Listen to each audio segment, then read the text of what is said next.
Hola, ¿qué tal, amigas, amigos de América Latina y el mundo? Sean todas y todos cordialmente bienvenidos a este espacio, 7 preguntas con este servidor, Ernesto Villegas. Hoy le damos la más cordial bienvenida a nuestro invitado de esta noche. Se trata del diputado Freddy Guevara. ¿Cómo estás? Bienvenido, diputado. Gracias por la invitación y de verdad importante este espacio para el debate. Freddy Guevara es diputado a la Asamblea Nacional de Venezuela, es coordinador nacional encargado del partido Voluntad Popular. Así es. Partido antichavista dirigido por Leopoldo López, que es su máxima autoridad. Freddy Guevara además es presidente de la Comisión Permanente de Contraloría. Sí. No, que más allá antichavista uno no se define por lo que está en contra nada más, ¿no? Pero en efecto no acompañamos el proyecto que inició Chávez acá y mucho menos lo que está haciendo Maduro. Perfecto. Hoy vamos a hablar sobre esos temas a través de una dinámica muy particular que tiene este espacio. Aquí sobre la mesa hay 10 preguntas previamente redactadas por este servidor. Usted no conoce su contenido, sino solamente un número que las distingue.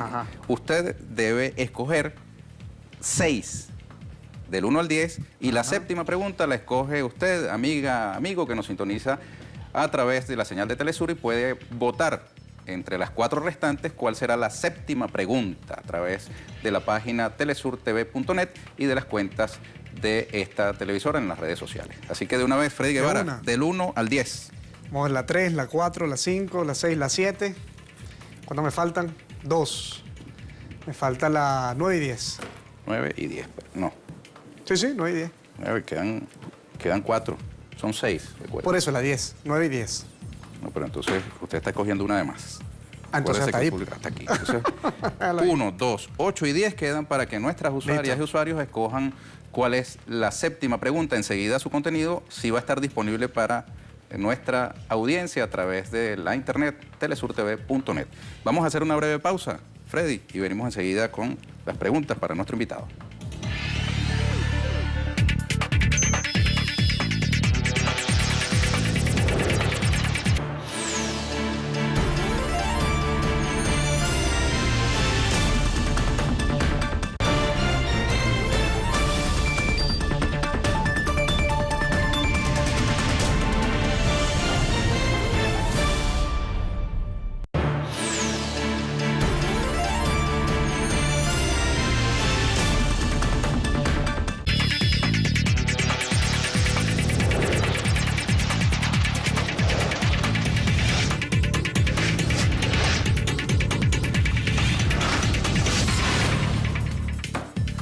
Bien, de nuevo, bienvenido Freddy Guevara, diputado a la Asamblea Nacional por el Partido Voluntad Popular.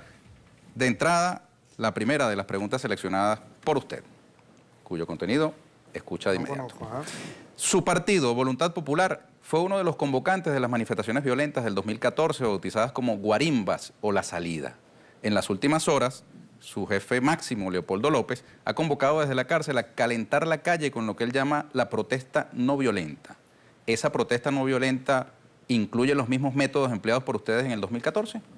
Mira, importante, primero aclarar que obviamente nosotros no convocamos a protestas violentas y de hecho Leopoldo está siendo juzgado, entre otras cosas, por un juicio amañado en el cual una de las principales testigos del gobierno, que fue una intérprete, o mejor dicho, una semióloga que analizaba el lenguaje del discurso de Leopoldo, acaba de declarar, y que por cierto no es de la oposición, era oficialista, acaba de declarar que sus palabras fueron mal interpretadas por la juez porque ella dejó muy claro en su análisis que Leopoldo López jamás hizo un llamado a la violencia. Entonces eso está dicho por el principal testigo del gobierno, por el fiscal que llevó el caso de Leopoldo y que hoy está fuera de Venezuela porque huyó, porque se siente amenazado por el gobierno y ha dicho que todas esas pruebas fueron montadas. Por lo tanto, lo primero sería que para la pregunta inicial, con decir que convocamos manifestaciones violentas, es un error. Ahora, para hablar directamente de la táctica, y eso es un tema elemental. Nosotros somos fieles creyentes de un método de lucha que es la lucha no violenta, la resistencia pacífica, etc. Y eso implica unas cosas que se pueden hacer y otras cosas que no se pueden hacer. Y nosotros lo decimos muy claramente, allí hay que dejar muy claro que el mecanismo de lucha en el cual nosotros estamos creyendo no involucra, por ejemplo, la capucha, no involucra la quema de cosas, ni involucra la violencia ni las agresiones hacia los funcionarios policiales. Por eso es que hay que dejar muy claro. Y el llamado de Leopoldo en su mensaje, que es absolutamente público, está en su Twitter, no es a calentar las calles, es muy claramente diciendo que tenemos un gobierno que quiere negarle al pueblo la posibilidad de elegir si quiere que Maduro siga en el poder o no, y está llamando a organizarnos para con la resistencia y la lucha no violenta, siempre dejando claro que es no violento, porque es un derecho constitucional, ejerzamos el derecho al cambio. Ahora, le preguntaba justamente eso. Esa protesta que ustedes llaman no violenta incluye los mismos métodos del 2014, No, porque por eso- los mismos métodos del 2014 por eso los veía mencioné usted eso. antes del programa, los por eso conocimos te los mencioné, venezolanos. mira. Eso que usted mencionaba, las Sí. capuchas. Yo Podemos por poner eso la te- foto para recordar el No hay momento rollo. y usted nos dirá, esto es protesta no pacífica, no violenta, perdón. Mira, allí te podría decir dos cosas muy claras. La primera de ellas, obviamente, ya te lo reafirmé, nosotros creemos que la lucha más sana, y es la que nosotros nos caracteriza, es cuando usted no tiene la cara destapada. Ahora, yo creo, Ernesto, que es una inversión moral plantear y criticar a unos jóvenes con unos escudos hechos, bueno, con latas, etcétera, y con unas máscaras, y no plantear a los civiles uniformados con el gobierno que le dispararon a gente inocente. Que es plantear que la violencia en todo caso es unos jóvenes recibiendo piedras contra balas y no condenar precisamente el asesinato de jóvenes inocentes y hoy que están siendo también torturados por funcionarios policiales, por funcionarios militares y, que es lo más grave, por civiles que apoyaron al gobierno y que abiertamente dispararon contra ciudadanos. Entonces, Colocar una guaya la entre un violencia- poste y otro y que un motorizado pierda la vida es una protesta No, violenta. obviamente eso no está bien. Incendiar un preescolar, No, obviamente eso no está bien. lanzar bombas Y el gran incendiarias tema ahí, eso no contra está bien, unidades de sin transporte duda, público, Ernesto. Eso- dañar estaciones del metro, Mira, unidades yo te diría que Metrobús. una de las cosas en las cuales yo me orgullezco de no acompañar este proyecto político que está gobernando Venezuela hoy y que lo ha destruido, es que nosotros no tenemos una visión doble moral respecto a las actitudes. No hay golpes de Estado buenos y golpes de Estado malos, dictadores buenos y dictadores malos. Nosotros dejamos muy claro que es que la violencia es mala en los dos sentidos. Y la gran realidad es que nosotros asumimos nuestra responsabilidad y dejamos absolutamente claro qué cosas convocamos y qué cosas no. Hasta ahora jamás se le ha podido demostrar a un solo dirigente opositor que nosotros llamáramos una acción violenta, pero por el contrario, en Venezuela hay un gobernador, que es el gobernador del estado Carabobo, llamado Francisco Ameliach, que puso públicamente en un Twitter, inicia el ataque fulminante. Esperen las instrucciones de Diosdado, que Diosdado Cabello es el expresidente de la Asamblea Nacional. Qué coincidencia, Ernesto, que lamentablemente ese día asesinaron a Génesis Carmona. ¿Qué coincidencia Entonces- no le parece también que a partir del llamado de Leopoldo López el 14 de febrero del año 2014 haya habido 43 muertos, entre ellos esas personas? Yo creo, por ejemplo, aquí Ernesto- cerca en la calle B de los Ruices, Ernesto, yo creo disparos que- de armas de fuego contra funcionarios Mira, policiales, perdieron la vida funcionarios policiales, Ahí yo te diría dos cosas civiles. también. Lo primero, Ernesto, es que decir que la protesta trae represión es lo mismo que decir que una minifalda trae una violación. Es decir, la culpa es de la muchacha No, yo que no tiene estoy la diciendo eso, yo minifalda. lo que le estoy diciendo, porque fíjate, para poder pasar a la siguiente pregunta, Dígalo. para poder descifrar el espíritu y propósito del mensaje que ustedes están mandando, porque ya hace...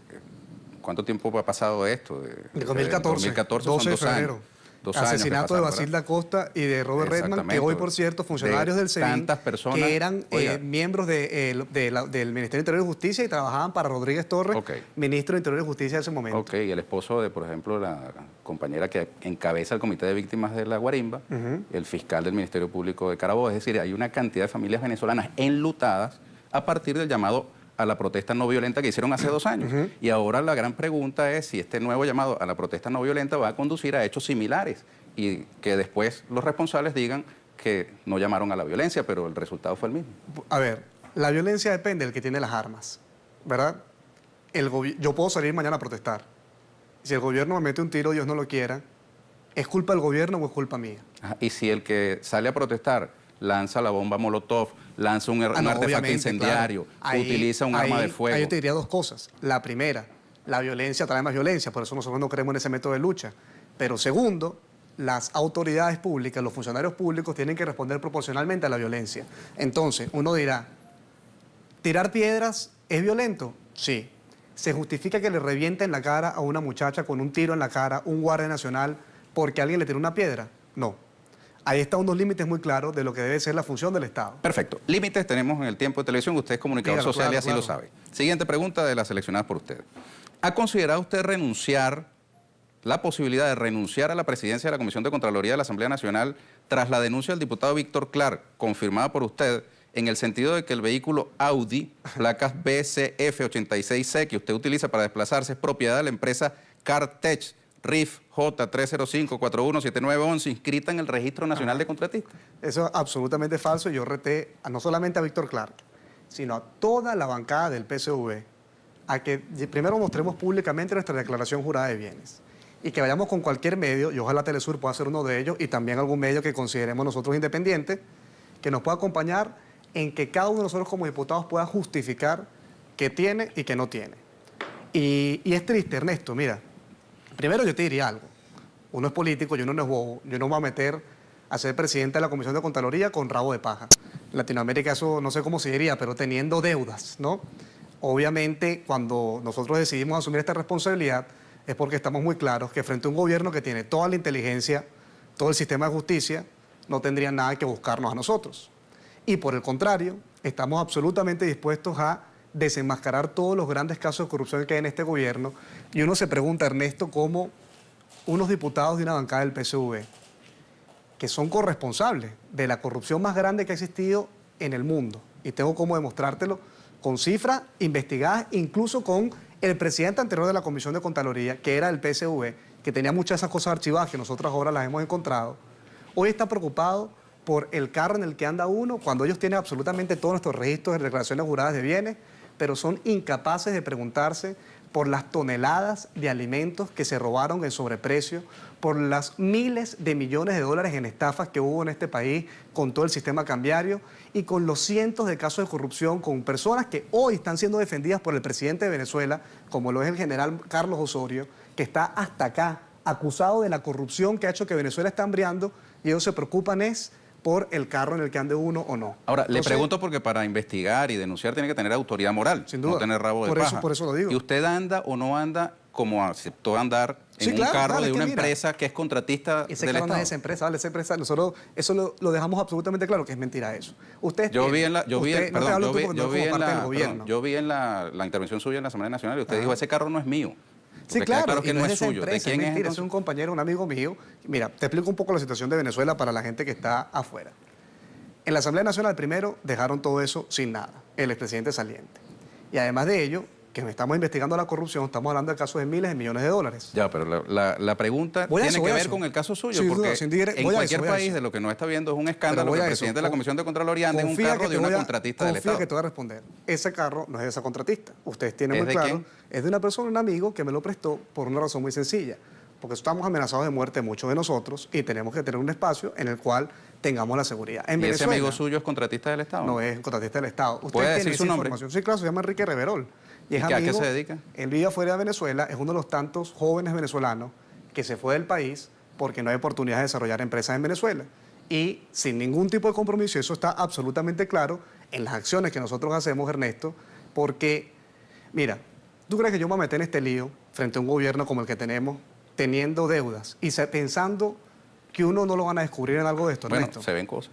Bueno, pero no es la... Además, usted es una persona muy joven, ¿no? Por eso, y ni es ni mi trayectoria, y como bien tú lo mencionaste, nosotros somos absolutamente transparentes con lo que tenemos, con lo que no tenemos y lo que usamos. Ojalá así sea el resto de la bancada del PSV, y de nuevo reafirmo acá la intención de que todos nos sometamos al escrutinio público y demostremos qué tenemos y qué no tenemos, en qué andamos y qué no andamos, de quién es cada cosa, a qué se dedica, y como decía precisamente la gente, que cada ladrón juegue por su condición. Ahora, ¿usted entendería la gravedad de que el presidente de la Comisión de Contraloría estuviera andando en un carro de una empresa que es contratista? Sin duda, porque tienes conflicto de intereses. Así Ahora es, bien, te perfecto. digo una prueba adicional, Ernesto.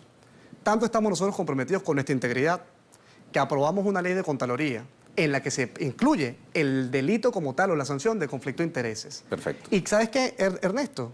¿Quiénes votaron en contra? La bancada del PSV. Perfecto. ¿Quién está diciendo que la quiere llevar al Tribunal Supremo de Justicia para que se declare inconstitucional? El Contralor General de la República. Entonces, ¿ustedes ahí reducen el tiempo de inhabilitación política contra los funcionarios que sean? Quitamos la inhabilitación política y dejamos lo que son las administrativas.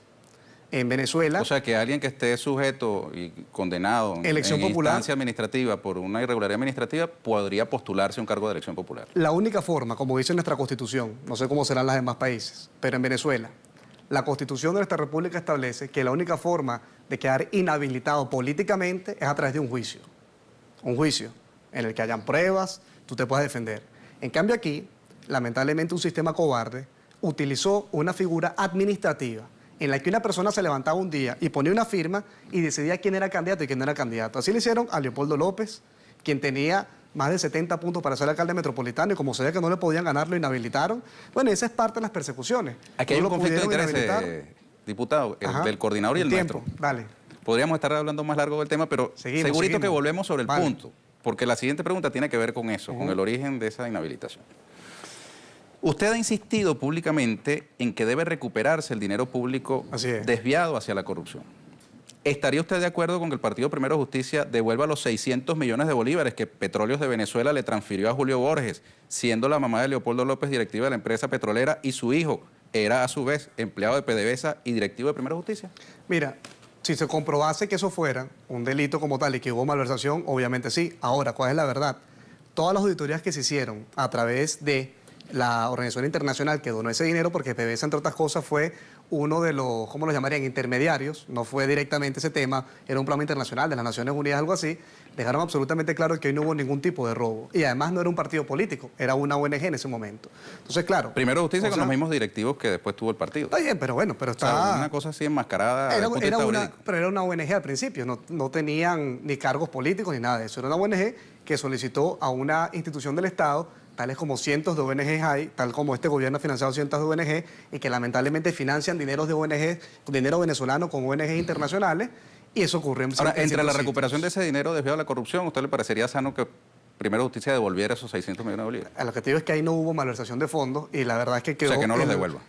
Bueno, porque tú devuelves lo que te robaste. ¿Qué es más interesante, pedir esos 600 millones de bolívares que está ahí o los 5.000 millones de dólares que se piensan que se llevó Alejandro Andrade, secretario del Tesoro de cuando estuvo Hugo Chávez, así como también... Todos son igualitos, ¿no? Un bolívar que se haya llevado quien sea que se llame. Pero el Estado, Ernesto, y aquí hay es igual, o la persecución a la corrupción es por color político. Pues no, pero uno tiene que tener muy claro las cantidades, Ernesto, porque es una irresponsabilidad y una inmoralidad que la Contraloría General de la República en Venezuela se encargue de perseguir cuáles son la compra de aires acondicionados de la alcaldía de Chachopo y no haya dicho nada con más de los 60.000 millones de dólares que se perdieron aquí en temas de cambio, de fraude cambiario. Ahora, estamos de acuerdo en que tendría que ser exactamente el mismo tratamiento, ¿no? Sin duda. A un bolívar. No, que obviamente. Perfecto. Estamos de acuerdo en eso. Hay que enfocarse, Ernesto, en que hay que buscar la mayor cantidad de dinero. Perfecto. Porque si no es una doble moral gigantesca. Perfecto. Así es. Siguiente pregunta.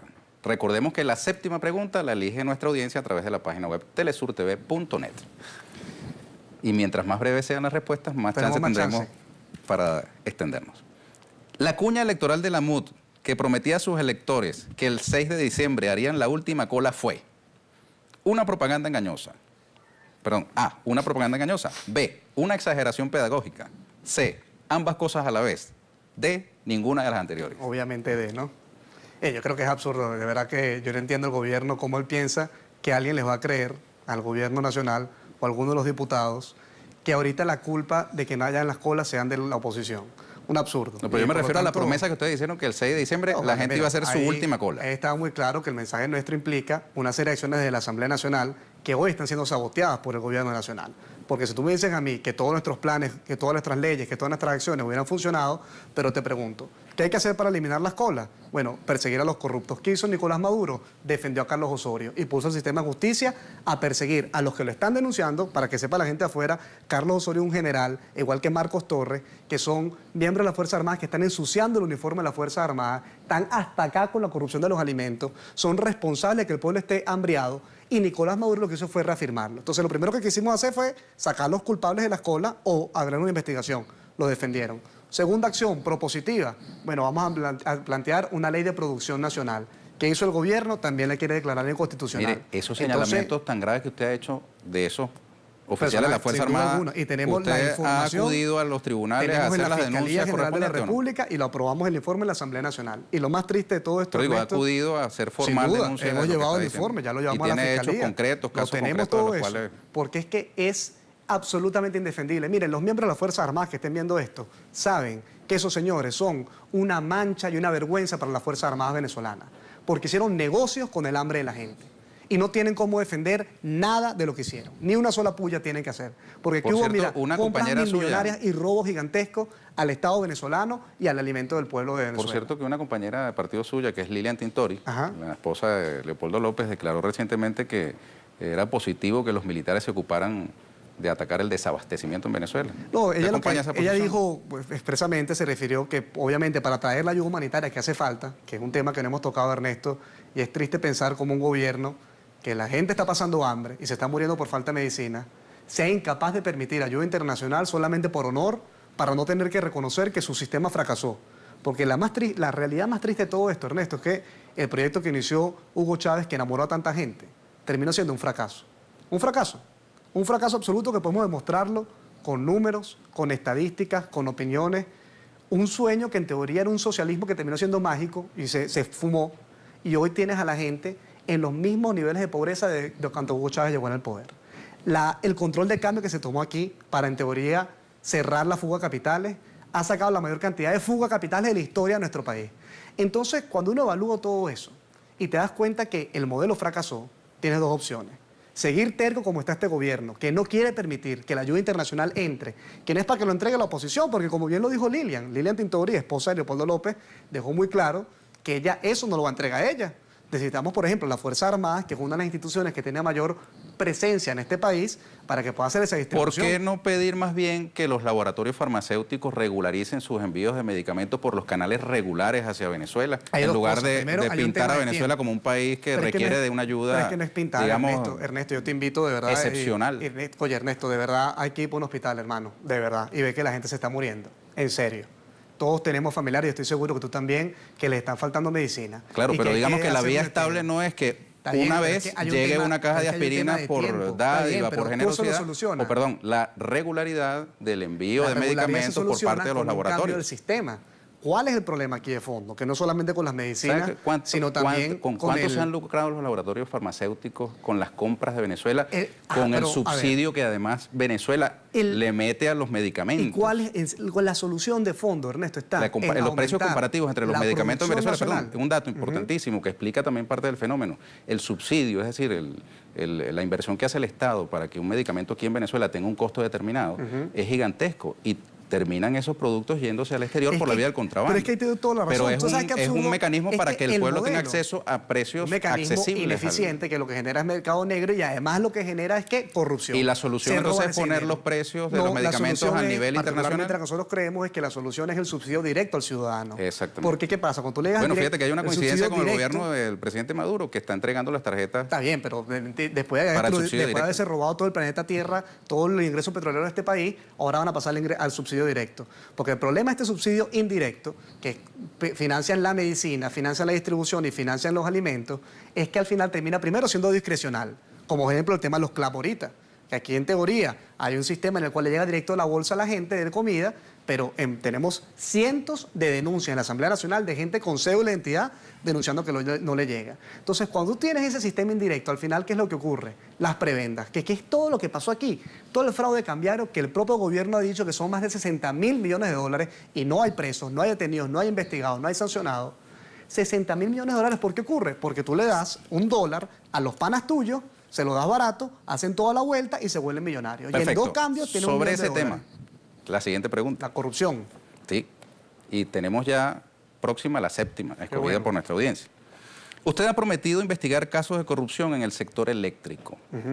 ¿Contempla usted incluir el caso Derwick, denunciado por Thor Halvorsen Mendoza, primo hermano de Leopoldo López, quien señala a un cuñado del actual presidente de la Asamblea Nacional, Henry Ramos Ayub, de nombre Francisco de Agostino Casado, de haber incurrido en fraude en contrataciones eléctricas con una compañía sin experiencia en la construcción de plantas eléctricas? Claro, ahí hay una comisión creada en la Asamblea Nacional, que es la Comisión Eléctrica, de la Crisis Eléctrica, la preside el diputado Jorge Millán, y ahí está Energía, Contraloría, Servicios Públicos, y se ha hecho toda una evaluación de todos esos casos. De hecho, hubo gente, representantes de esa empresa que fueron y están llevando toda esa información, y nosotros, a diferencia, insisto, de quienes están en el gobierno hoy, no vamos a estar tratando de proteger a gente simplemente porque sea familiar o amigo de alguien. Así como pareciera que este gobierno, el venezolano, está protegiendo a los sobrinos de la pareja presidencial, que no puede ser que hoy en Venezuela tengamos una acusación tan grave, con videos, con fotos, personas de la familia presidencial acusadas de narcotráfico, y tú puedes creer que se ha abierto una investigación. Yo no digo que digan que son culpables,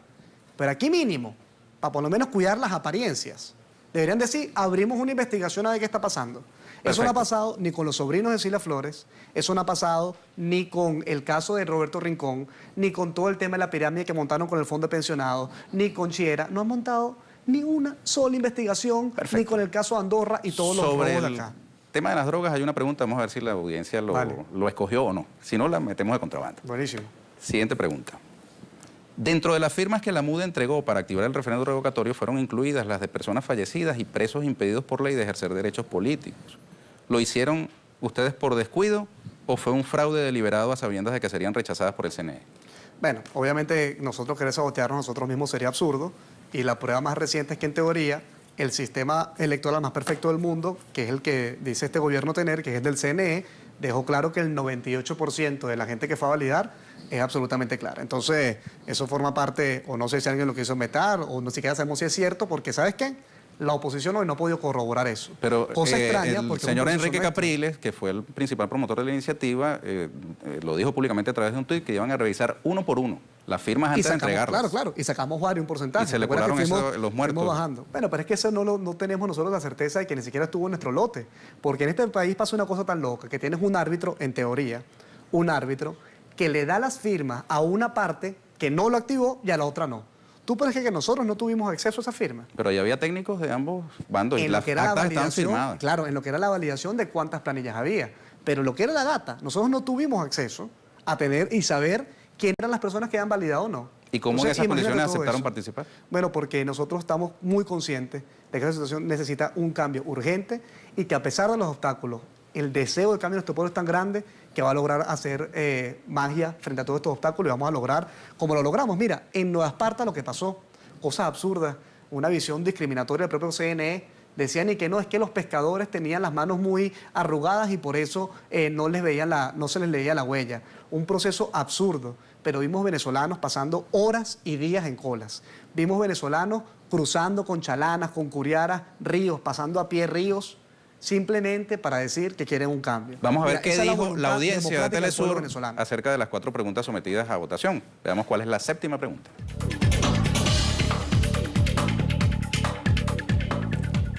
La séptima es la distinguida con el número 8. Veamos cuál es. Si la MUD sabía que la mitad del periodo de Nicolás Maduro se cumplió en enero, ¿por qué no se pusieron de acuerdo para activar el referendo revocatorio desde ese momento y en cambio anunciaron que promoverían la enmienda, la renuncia, el abandono del cargo y otras banderas simultáneamente?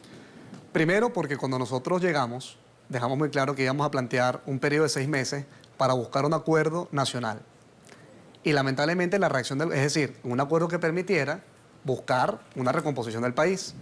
Y lo primero que vimos nosotros fue un Tribunal Supremo de Justicia que invalidó el voto popular y un Estado completo de Venezuela, una región, le dejó representantes afuera. Entonces nosotros estuvimos avanzando en esa iniciativa y a partir de marzo fue que ya lo metimos. Es decir, cuando el gobierno dice esa tesis, pareciera que nosotros lo hubiéramos puesto ayer, en marzo. Todavía quedaban 9 meses completicos para poder lograr el revocatorio, cuando este es un gobierno que ha convocado elecciones en un mes y se ha hecho 40 días después. Entonces es absolutamente falsa esa tesis, y no solamente es falsa, sino que además demuestra el miedo que le tiene un gobierno a un pueblo que sabe que lo perdió, la vergüenza que tienen de mirar a los ojos a una población para pedirle el voto otra vez, y cómo abandonaron incluso sus principales banderas, que en teoría era la participación popular. El referendo revocatorio no lo inventamos nosotros. El referendo revocatorio es un invento de Hugo Chávez que lo llevó en la Constituyente. Y hoy están tan seguros de que lo van a perder, que están negados absolutamente a que se dé en este momento. Mira, Están hay una buscando pregunta, y si están retrasarlo. tan seguros de que lo van a ganar en cualquier escenario, ¿por qué no les da igual que el referendo sea en el 2016 o en el 2017? Ernesto, pues nosotros no somos bobos y le vamos a resolver el problema que tienen en el PSV. Todos sabemos que en el PSV no quieren a Maduro. Pero quieren que nosotros recojamos la firma para sacarles a Maduro el año que viene. ¿Para qué? Quede el vicepresidente y ustedes gobiernen 2 años más. Bueno, nosotros Pero el que nacimos nombra al ese día. vicepresidente es el Es presidente. el presidente de la República, Así por eso es. te digo. Entonces, no vamos a hacerle el No trabajo. es el Temer de Brasil. Aquí ¿no? claro, aquí el Es objetivo el presidente, por eso- quien nombra al Pero vicepresidente. por eso te digo, aquí el objetivo es un cambio de gobierno, no es simplemente sacar a Maduro porque nos caiga mal o bien. Esto no es un problema personal. Aquí hay un problema del sistema. El modelo político fracasó. Tienen a los Perfecto. venezolanos muriéndose de hambre, asesinados y con falta de medicina. Y esto Perfecto. tiene que cambiar ya. Vamos a meter esta pregunta de contrabando, Dele, a listo. pesar de que el La que coordinador quedamos. está haciendo muchas señas de que ya terminó el ¿Se acabó tiempo. el programa? Se acabó, pero vamos a Listo, cometer un démosle. abuso de poder. Una más. Hace unos años, cuando usted era concejal, usted reconoció en una entrevista con un medio digital que se llama oidosucios.com Ajá. haber consumido drogas y dio a entender en esa misma entrevista que estaría de acuerdo con su legalización o al menos con dar ese debate. Ajá. ¿Lo planteará usted ante la Asamblea Nacional? Mira, yo creo que primero para aclarar, lo que hice fue fumar marihuana y no me meto ni bromas esas raras ni nada de eso, ¿no? Y yo creo que el problema de las drogas tiene que dejar de ser un problema de seguridad ciudadana y pasar a ser un problema de salud pública, que es diferente. Porque la verdad es que hoy la mayor cantidad de jóvenes en Venezuela están muriendo producto del enfrentamiento entre microbandas y microtráfico. Y plantear la legalización de la droga, yo soy partidario de que tenemos que dar un debate serio en Latinoamérica. No debería ser solamente un debate nacional, sino debería ser regional, para plantear cómo nosotros disminuimos ese grave problema que está asesinando a la mayor cantidad de jóvenes en nuestros países, y Venezuela no es la excepción. Perfecto. Muchas gracias, Freddy Guevara. Cuídate. Igualmente. Gracias por la entrevista. Seguro. A ustedes, amigas y amigos, muchísimas gracias por habernos acompañado. Los esperamos en una nueva oportunidad en este programa 7 Preguntas con este servidor Ernesto Villegas, siempre con muchísimo respeto por ustedes. Hasta la próxima.